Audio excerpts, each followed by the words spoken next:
Salam Media Sriwijaya. Zahira Diva Zahrani, 17, ditemani orang tuanya Heri dan Yuli Fitrianti mendatangi ruang pengaduan Sentra Pelayanan Kepolisian Terpadu SPKT Polrestabes Palembang, Rabu, tanggal 1 Februari tahun 2023. Kedatangan Zahira yang ditemani oleh kedua orang tuanya ini lantaran menjadi korban pencopetan saat berbelanja di Mr. DIY yang berada di Palembang Trade Center PTC Mall, Selasa tanggal 31 Januari tahun 2023, sekitar pukul 16 WIB. Saya lagi mencari barang. Terus ada ibu-ibu di sampingnya. Dia berakting normal saja, seperti orang biasa pada umumnya. Ternyata pas dilihat dari rekaman CCTV dia sambil buka tas saya, ujarnya kepada wartawan saat ditemui di SPKT Polrestabes Palembang, Rabu tanggal 1 Februari tahun 2023.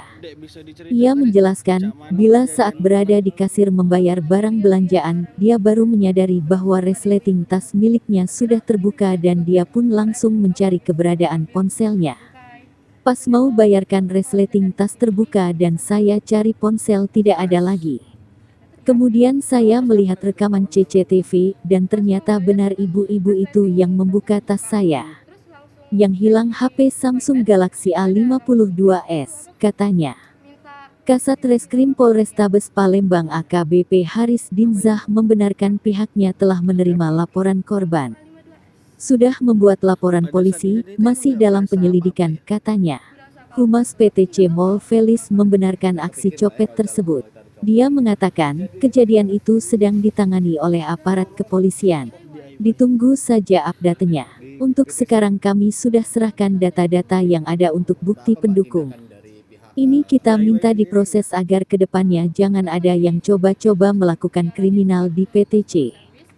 Sebab ini penting, terkait pelayanan, keamanan, dan kenyamanan pengunjung dan juga tenan PT.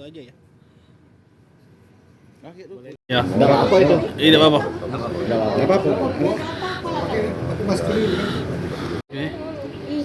Tidak terbaca, Pak.